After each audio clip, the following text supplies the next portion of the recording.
할렐루야. 주님 주신 은혜와 평강이 여러분의 삶과 또 가정 가운데 날마다 함께 하시기를 주님의 이름으로 축원을 드립니다. 많은 사람의 마음을 울렸던 이 박하사탕이라고 하는 영화가 있습니다. 이 영화는 20년 전 자기가 첫사랑을 만나고 또 많은 꿈과 그리고 미래에 대한 희망을 안고 살던 바로 그 장소에 돌아왔을 때 너무나 많은 것을 잃어버렸다라고 하는 것을 깨달은 어떤 장면으로부터 시작이 되어집니다. 그 20년이라는 시간 지나고 보니까 첫사랑도 실패를 했고 또 이혼도 하게 되었고 사업도 실패했고요.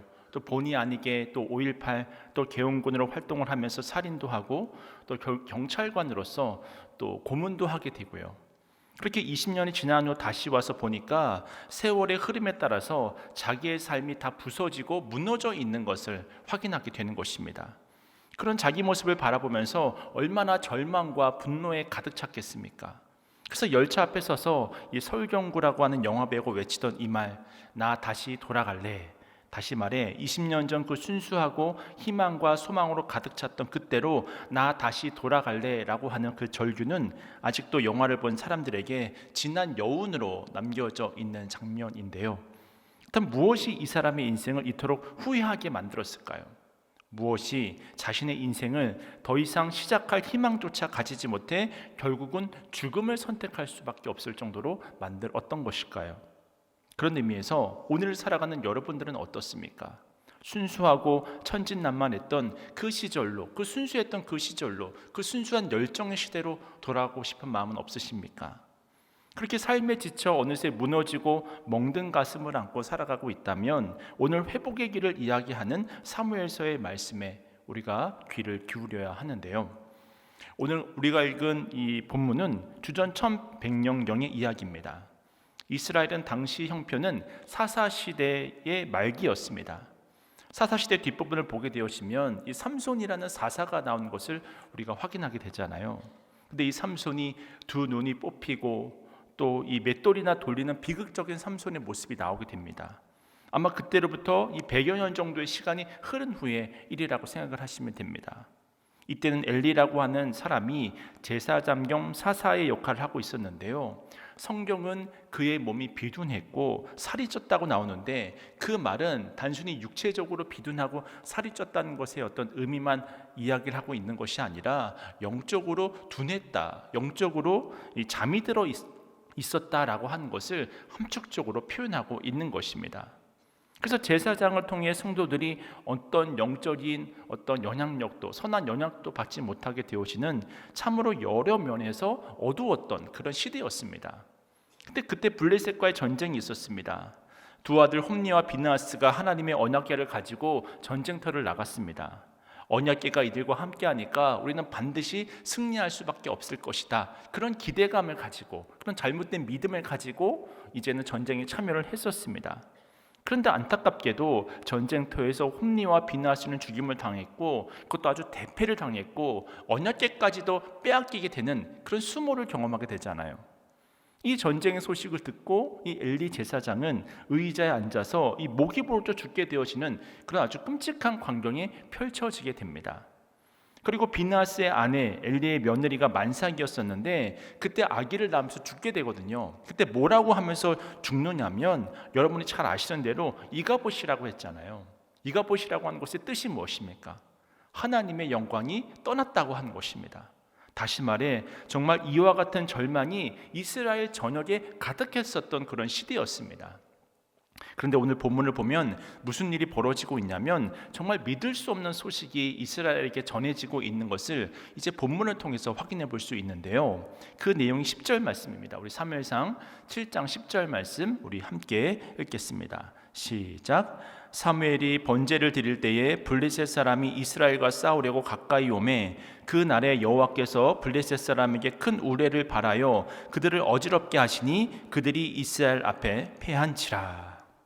10절 말씀을 보니까 누가 이겼다고 기록을 하고 있습니까? 이스라엘이 이겼다고 기록을 하고 있습니다. 사실 그 이전에는 이긴 적이 없었거든요. 계속 패배만 당하고 있었는데 실로 놀라운 승전보가 이들에게 전해졌던 것입니다. 게다가 이것이 끝이 아닌 것이 더 놀라운 이야기가 우리가 읽지 않았던 13절에 기록되어져 있는데요. 13절 말씀을 함께 읽도록 하겠습니다. 시작. 이에 블레셋 사람들이 굴복하여 다시는 이스라엘 지역 안에 들어오지 못하였으며 여호와의 손이 사무엘이 사는 날 동안에 블레셋 사람을 막으시매. 이 말씀은 또 무엇을 말해줍니까? 이제 이스라엘이 한 번 이긴 것이 아니라 끝나지 않고 계속해서 승리했다는 것을 말해주고 있지 않습니까? 그래서 이 사무엘상 7장 앞부분에 나오는 이 미스바의 모임은 이스라엘 역사에 있어서 이 이스라엘의 부흥과 또 이스라엘의 영적인 새로운 갱신이 나타나고 있는 그런 현장을 보여주고 있는 것입니다. 그렇다면 무엇이 이런 회복의 역사, 이런 이스라엘의 회복의 역사를 만들어낼 수 있었을까요? 오늘은 이 질문에 대한 답을 하면서 말씀의 은혜를 좀 함께 나누어 보고자 하는데요. 먼저 우리의 삶이 회복되길 원한다면 무엇을 먼저 해야 되느냐? 그것은 바로 하나님과의 관계를 우선적으로 회복해야 할 줄로 믿습니다. 이것이 바로 우리가 회복으로 나아갈 수 있는 첫 번째 단계라고 하는 거예요. 그런 의미에서 오늘 본문 7장 2절 말씀을 좀 함께 읽어보겠습니다. 시작. 괴가 기럇 여아림에 들어간 날부터 20년 동안 오래 있은지라 이스라엘 온 족속이 여호와를 사모하니라. 이 말씀에서 보게 되시면 이 이스라엘 백성과 하나님과의 관계는 여호와의 궤를 어디에 두는가, 얼마나 여호와의 궤를 의식하면서 살아가는가, 그것에 달려 있었습니다. 근데 그만 블레셋과의 전쟁 때 여호와의 궤를 빼앗긴 거예요. 그래서 절망을 했습니다. 근데 여호와의 궤가 돌아와서 기럇 여아림에 들어온 지 20년이 되었다고 말을 하고 있음에도 불구하고 이스라엘 백성들은 아무런 관심이 없는 거예요. 다시 말해 이들이 어느새 하나님과 상관없는 그런 삶을 살고 있었음을 말해주고 있습니다. 그러다 보니까 회복의 필요성도 하나님의 궤가 얼마나 소중한 것인지도 알지 못한 채 하나님과 관계없는 일상의 삶을 살아가고 있었던 것을 확인할 수 있습니다. 사실 법궤가 왜 중요하냐면 법궤가 여러분 무엇을 상징하는 것입니까? 하나님의 임재를 상징하는 것이잖아요. 하나님의 함께하심과 하나님의 동행하심을 또 하나님의 살아계심을 상징하는 것이 바로 이 법궤의 의미였거든요. 하나님의 법궤는 그래서 이스라엘 백성들의 광야 40년 기간 동안에도 함께했습니다. 그 당시 이들은 비록 광야에서 잊혀진 민족으로서의 삶을 살아가고 있었지만 하나님께서 이들을 고아와 같이 버리지 아니하시고 늘 함께 동행하신다라고 하는 이 징표와 상징으로서 법궤가 존재하고 있었던 거예요. 그래서 이스라엘 백성들은 이 법궤를 통해서 삶의 방향을 설정을 했었고 또 이 법궤를 통해서 건너지 못할 요단강을 건너기도 했었고 이 법궤를 통해서 이들의 힘으로는 절대로 무너뜨릴 수 없었던 그 여리고성을 무너뜨리기도 하면서 하나님의 능력과 은총을 경험했던 것입니다. 사실 법궤 자체가 위대하다기보다는 그것이 아니라 법궤에 임재해 계신 하나님의 역사가 그 능력이 이러한 일들을 이루어냈었던 것입니다. 그러나 어느새 이들이 가나안 땅에 정착하게 되면서 하나님의 법궤는 더 이상 이들의 삶과는 상관없는 것이 되어버렸습니다. 그토록 자신들이 기다렸던 풍요와 풍족함 속에서 하나님의 법궤는 어느새 뒷전으로 잊혀져 가기 시작했던 것입니다. 그렇게 이들은 하나님 없이도 자기들 스스로 잘 살 수 있다고 생각했습니다. 근데 막상 하나님이 떠나가시자 이들의 삶이 급격히 무너지기 시작하는데요. 더 자유롭고 기쁨이 넘칠 줄 알았는데 자유함이 사라져 버렸습니다. 그 물질적 풍요보다 오히려 정신적 고통과 아픔이 더해졌고 삶의 방향을 잃어버렸고 목적을 잃어버린 그런 인생들이 되어져 버렸습니다.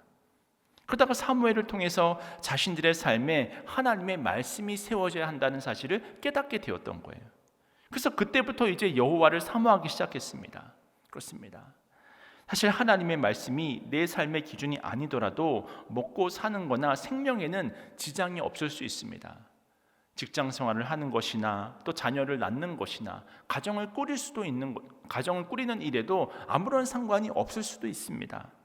하지만 하나님이 우리의 일상생활 속에서 우리의 삶의 중심에서 사라져버리면 마치 베드로가 자신이 갈릴리 바다의 전문가라고 내세우면서 밤새도록 그물질을 했지만 한 마리의 물고기도 얻어내지 못했던 것처럼 우리가 쌓아놓은 그 모든 물질이 또는 인맥이 나의 경험이 나의 지식이 아무런 쓸모없이 헛되고 가치 없음으로 결론 내려질 수 있다고 하는 것을 말씀해주고 있다고 하는 것입니다.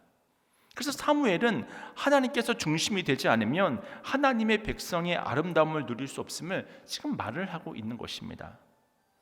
그런 의미에서 사실 이스라엘 백성들이 이런 회복의 역사를 경험할 수 있었던 것은 이들 스스로의 힘으로 이룬 성취가 아니었습니다. 오히려 오늘 성경은 실패하지 않으신 하나님 자신 때문에 이스라엘이 이런 회복의 역사를 경험할 수 있었다고 말을 하고 있습니다. 그런 의미에서 우리가 오늘 본문의 전문맥인 이 사무엘상 5장과 6장을 통해 그 앞서 말씀드린 이야기를 구체적으로 살펴보면요, 이스라엘이 블레셋에게 하나님의 언약궤를 빼앗겼잖아요.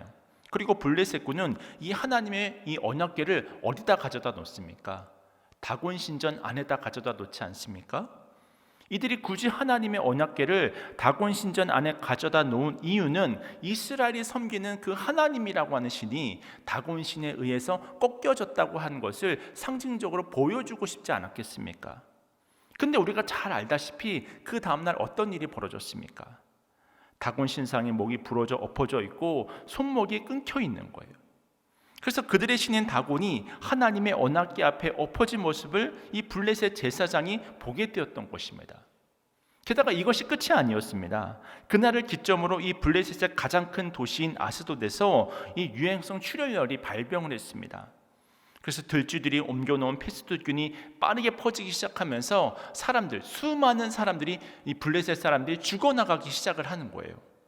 그러니까 블레셋의 복술가들이 모여서 도대체 이런 일들이 왜 생겨나는 것이냐, 왜 다곤 신전이 다 꺾여지고 목이 부러지고 손목이 끊기는 것뿐만이 아니라 왜 이렇게 사람들이 죽어나가는 것이냐, 긴급 회의를 하게 되는 것입니다. 그때 이들이 내린 결론이 무엇이냐면 이 모든 문제가 바로 하나님의 언약궤 때문이구나, 그런 결론을 내리게 되는 것입니다. 그래서 이들은 그때서야 하나님만이 참 신이라고 하는 것을 인정하게 됩니다. 그렇게 해서 하나님의 언약궤는 암소 2마리에 실려서 이스라엘로 다시 보내지게 되는데 이 기간이 바로 7개월입니다. 그래서 드디어 7개월 만에 하나님의 언약궤가 이스라엘로 돌아오게 된 거예요. 우리가 이런 일련의 과정을 살펴볼 때 누가 하나님의 언약궤를 되찾아왔습니까? 여기서 이스라엘 백성들이 한 일이라고 하는 것은 아무것도 없잖아요. 분명 하나님께서 스스로 언약궤를 찾아오신 것입니다. 다시 말해 하나님 스스로가 분연히 일어나셔서 블레셋 땅을 초토화시키셨던 것입니다. 여기서 우리가 깨닫게 되는 것은 무엇이냐면 이처럼 하나님은 우리의 실패에도 불구하고 여전히 살아서 역사하신 하나님이신 줄로 깨달으시길 축원을 드립니다. 인간이 부족하고 죄 짓는다고 해서, 또 인간이 실패한다고 해서 인간이 좌절하고 소망이 없고 희망이 없고 낙담에 있다고 하더라도 하나님은 절대로 그 상태 그대로 있는 분이 그 상태 그대로 있는 분이 아니시라 살아계신 하나님이라고 하는 것입니다. 그렇기 때문에 우리는 이스라엘 백성들이 왜 전쟁에서 패하게 되었는지를 이제 깨닫게 되는 거예요. 그것은 바로 이들이 하나님을 떠났기 때문입니다. 그들이 마음에 세상에 머물러서 하나님의 경고를 무시해버리고 하나님을 버렸기 때문입니다. 그렇게 이스라엘이 우둔한 길을 걸었기 때문에 이들의 결론이라고 하는 것은 실패밖에 있을 수는 없었던 것이죠. 그러나 이런 이스라엘의 실패 속에서도 하나님은 여전히 살아계셔서 언약궤를 찾아오십니다. 그러므로 하나님이 어떤 분이신지를 스스로 드러내고 계신 거예요. 그리고 이것은 오늘날도 마찬가지입니다.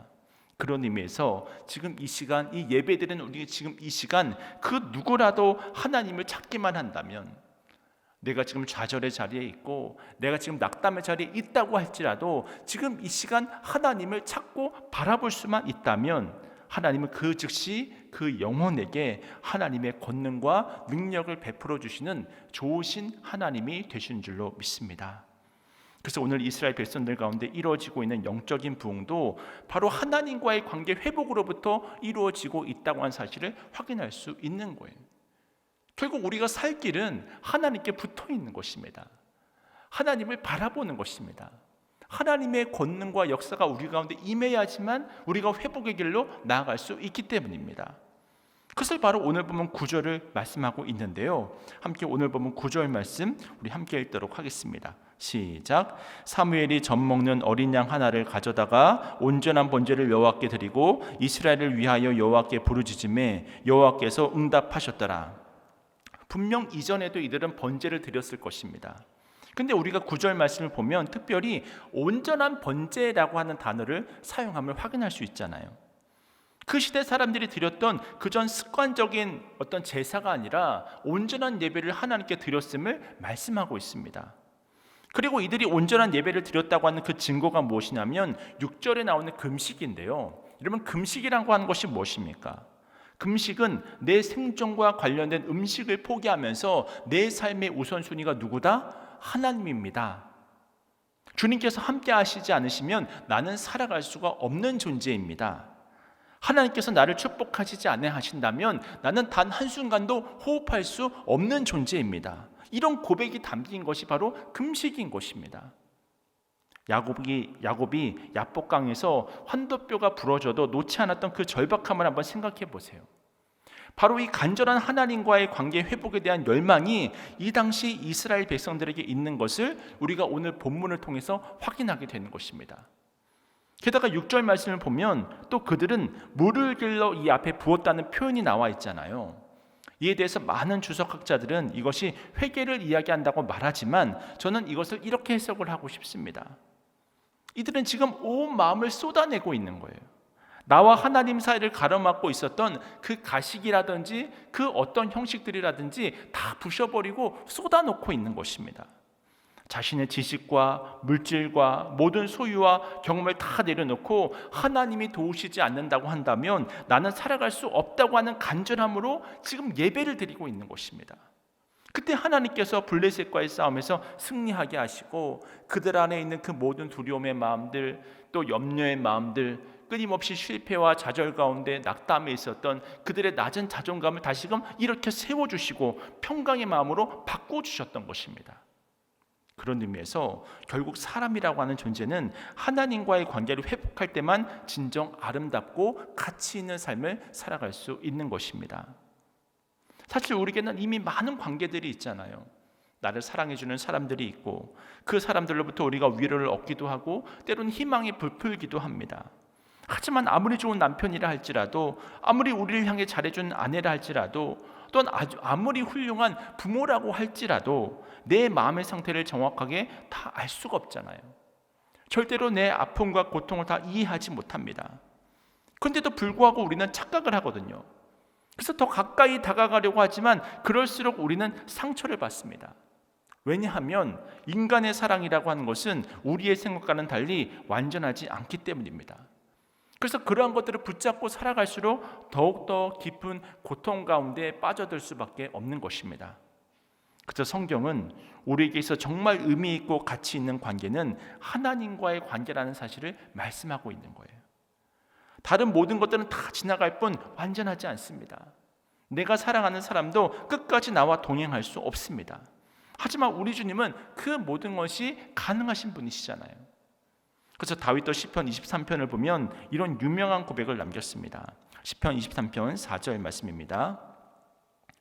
내가 사망의 음침한 골짜기로 다닐지라도 해를 두려워하지 않을 것은 주께서 나와 함께 하심이라. 주의 지팡이와 막대기가 나를 안위하시나이다. 이처럼 하나님께서는 내가 사망의 음침한 골짜기를 다닐지라도 언제나 나와 동행하시는 좋으신 하나님이 되시는 줄로 믿습니다. 그뿐입니까? 이사야서 41장 10절 말씀을 또 보시면 두려워하지 말라 내가 너와 함께함이라 놀라지 말라 나는 내 하나님이 됨이라 내가 너를 굳세게 하리라 참으로 너를 도와주리라 참으로 나의 의로운 오른손으로 너를 붙들리라. 하나님은 이처럼 내가 너를 굳세게 하리라 내가 너를 도와주리라 내가 권능의 오른손으로 너를 붙들리라 이렇게 말씀하시면서 우리를 고아와 같이 홀로 내버려두지 아니하시고 날마다 우리와 동행하시는 그런 하나님이 되시겠다고 약속하고 계시는 것입니다. 그러므로 현재 인생이 주는 어두운 밤을 보내고 계십니까? 그렇다면 지금이 바로 하나님께 나아가야 할 회복의 때입니다. 우리의 인생에 진정한 도움이 되시고 우리의 소망이 되시며 날마다 우리와 함께 동행하시는 하나님과의 그 의미 있는 관계 회복만이 우리의 인생의 어두움을 해결할 수 있는 유일한 길인 거예요. 그렇다면 이렇게 하나님과의 관계 회복이 중요하다는 사실은 알았는데 어떻게 하면 우리가 하나님과의 관계를 회복할 수 있을까요? 좀 더 구체적으로 이야기를 하면 크게 두 가지가 있는데요. 먼저 그 첫 번째는 바로 기도입니다. 오늘 보면 2절 말씀을 우리 다시 한번 읽어보도록 하겠습니다. 시작. 괴가 기럇 여아림에 들어간 날부터 20년 동안 오래 있은지라 이스라엘 온 족속이 여호와를 사모하니라. 본문 2절 끝부분을 보면 이스라엘 온 족속이 여호와를 사모하니라 라고 나오잖아요. 여기서 온 족속이 여호와를 사모하니라 라고 하는 단어의 본뜻은 여호와 앞에서 울부짖다라고 하는 뜻입니다. 이들이 지금 가슴을 치면서 소리내면서 울고 있다고 하는 것입니다. 다시 말해 회개를 뜻하는 것입니다. 게다가 이 단어의 시제가 지금 미완료 동사거든요. 그러니까 계속해서 그렇게 울부짖어 기도했다라고 하는 의미를 내포하고 있습니다. 그렇다면 하나님을 떠났던 이들, 하나님을 외면하면서 언약궤까지 20년 동안이나 방치했던 이들이 왜 갑자기 하나님을 계속해서 회개하면서 기도하면서 울부짖으면서 찾고 있었던 것일까요? 오늘 본문이 증거하고 있는 것은 지나간 20년의 생활 동안 사무엘이 그렇게 했다고 하는 것입니다. 그러니까 사무엘은 지난 20년 동안 전국 각지를 돌면서 기도의 사람들을 깨웠던 거예요. 그리고는 동네마다 다니면서 이렇게 이야기한 거예요. 이 나라는 아직 끝나지 않았습니다. 우리가 살 길은 여호와께 돌아가는 것입니다. 우리가 다시 여호와께 돌아가 기도하기만 한다면 하나님은 우리를 다시 회복시켜 주실 것입니다. 그래서 기도회를 열기 시작했던 것입니다. 그렇게 기도의 응답을 받고 그렇게 기도의 응답을 받은 사람들이 기도의 사람들로 세워지게 되고 이 모임들이 크고 작은 기도 모임들이 되어져서 다시금 또 다른 기도의 사람들을 세워나가기 시작했던 거예요. 그러다가 5절에 이런 이야기가 나오지 않습니까? 미스바로 모이라, 내가 너희를 위해서 기도하겠다, 이런 말씀이 나오잖아요. 그랬더니 미스바로 수많은 사람들이 모이게 되었습니다. 그렇다면 하나님을 떠나 있던 이들이 어떻게 20년 동안이나 그 언약궤를 방치했던 이들이 어떻게 이 사무엘이 이야기를 하자마자 수많은 사람들이 미스바로 몰려들어올 수 있게 되었던 것일까요? 그것은 바로 사무엘이 전국 곳곳에 만들었던 기도운동 때문이었습니다. 그렇게 기도의 맛과 기도의 응답을 체험했던 사람들이 세워져서 모이게 되었던 거예요.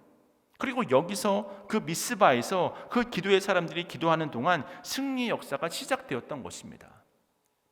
마찬가지로 나의 삶에, 우리의 삶에, 또 우리 가정에, 우리 교회 가운데 이런 승리의 역사가 나타나기 위해서는 누군가 기도의 사람을 깨워야 되고 누군가 그 일에 소망을 가지고 기도의 사람들을 세우고자 할 때 하나님은 그들을 통해서 어느 날 위대한 일을 이루어 주시는 것입니다. 이것이 바로 오늘 우리가 중보기도학교를 열고 또 기도로 시작하고 또 기도로 승리하고 기도로 축복해야 하는 이유가 되는 거예요. 그리고 이 기도와 더불어서 한 가지 더 필요한 것이 있는데 바로 하나님의 말씀입니다. 결국 이 기도와 말씀을 통해서 우리는 하나님께 더욱더 가까이 나아가는 관계의 회복을 이룰 수가 있는 거예요. 우리는 앞서 살펴본 이 사모하니라라고 하는 단어 앞에 여호와의 궤가 먼저 나오고 있다고 하는 사실을 주목해야 합니다. 그렇다면 이 언약궤 안에는 무엇이 들어있었나요? 십계명의 두 돌판이 들어있었잖아요. 그래서 이들이 왜 울었냐면 말씀의 그 거울 앞에 나의 삶을 비춰보게 되어지니까 내가 죄인임이 깨달아졌던 것입니다. 그래서 이 말씀은 결국 누군가 말씀을 가르쳐주는 사람이 있었고 그 말씀 앞에 비추어 보니까 내가 죄인임을 알았고 이 말씀만이 우리 민족을 회복시키고 이 말씀만이 우리를 다시 살리는 소망임을 이들이 알게 되었다고 하는 것을 상징적으로 말해주고 있습니다. 한번 생각해 보시면요, 어린 사무엘이 이 제사장 밑에 있었습니다. 근데 어느 날 이 사무엘이 엘리 제사장이 잠을 깨우는 거예요. 그리고는 묻습니다. 스승님, 저를 부르셨습니까? 그런데 이 엘리가 아니라고 말했는데 얼마 후에 사무엘이 또 깨우는 거예요. 그때 엘리가 뭐라고 말을 하냐면 너에게 그런 일이 다시 일어나거든 주여 말씀하옵소서, 주의 종이 듣겠나이다, 이렇게 말하라고 하잖아요. 그리고 그 어린 사무엘에게 여호와의 음성이 마침내 들리게 되어집니다. 그날 이후에 무슨 일이 일어나는지 3장 마지막 구절에 이렇게 기록이 되어져 있는데요, 사무엘상 3장 19절과 우리 20절 말씀인데 여러분은 눈으로 보시길 바랍니다. 제가 읽어드립니다. 사무엘이 자라매 여호와께서 그와 함께 계셔서 그의 말이 하나도 땅에 떨어지지 않게 하시니 단에서부터 브엘세바까지 온 이스라엘이 사무엘은 여호와의 선지자로 세우심을 입은 줄을 알았더라. 아멘. 사실 지금 읽은 이 말씀이 왜 오늘 본문에서 중요하냐면 3장 끝부분부터 7장에 이르기까지 사무엘이 등장을 하지를 않습니다. 근데 여호와의 개가 돌아온 지 20년이나 지났는데 이들이 하나님을 외면했었는데, 이들이 하나님의 음성을 듣지 않았었는데, 그래서 일상을 그냥 쫓아서 살아가고 있었는데 20년 만에 드디어 이들이 미스바에 모이기 시작했다고 말씀을 드렸잖아요. 그때 우리는 이런 질문을 드려볼 수 있겠죠. 아니, 어떻게 잠들어 있던 이들이 여호와를 사모하는 그런 마음을 가지고 모여들 수 있었지? 아니, 어떻게 그런 일이 일어날 수 있었지? 이 질문에 대한 대답이 방금 읽어드린 사무엘상 3장 19절부터 20절 말씀에 나타나 있는 것입니다. 단 하나도 떨어지지 않는 그 하나님의 말씀이 사무엘에게 임했고, 그뿐만이 아니라 사무엘이 온 이스라엘 전역의 선지자로 인정을 받았다. 이 말은 사무엘이 선지자로서 활동을 하면서 기도 운동을 일으키고 또 말씀의 운동을 일으켰다고 하는 사실을 말해주고 있는 것이 아니겠습니까? 그래서 이들이 그 말씀에 붙들려서 그들의 말씀 앞에 자신을 비추어 보고 자신이 주인임을 깨닫게 되었던 거예요. 그 결과 사무엘상을 읽어보게 되면 10장 5절에 어느새 이 선지자의 무리라고 하는 단어가 등장을 하는 것을 확인할 수 있거든요. 분명 예전에는 한두 명이 있었는데 어느새 선지자의 무리가 생겨나는 것입니다. 여기서 나단 선지자도 나오고, 여기서 엘리야 선지자도 나오고, 여기서 엘리사 선지자도 나오게 되는 거예요. 누가 그 일을 했습니까? 말씀에 붙들린 한 사람 사무엘이 여호와의 음성을 들었고 또 말씀을 가르쳤고, 그 말씀을 가르친 사람이 이곳저곳에서 일어나게 되고, 그 세워진 그들이 선지자의 무리가 되어져서 많은 성도들을 가르치다 보니까 오늘 이렇게 온 족속이 여호와를 사모하는 말씀 운동의 역사가 일어났음을 확인할 수 있다고 하는 것입니다. 그래서 미스바 부흥이라고 하는 것은 단순한 이벤트가 아니었습니다. 계속 그 역사가 이어져 갔습니다. 왜냐하면 그 속에 말씀의 역사가 있었기 때문입니다. 이것이 바로 말씀의 능력입니다.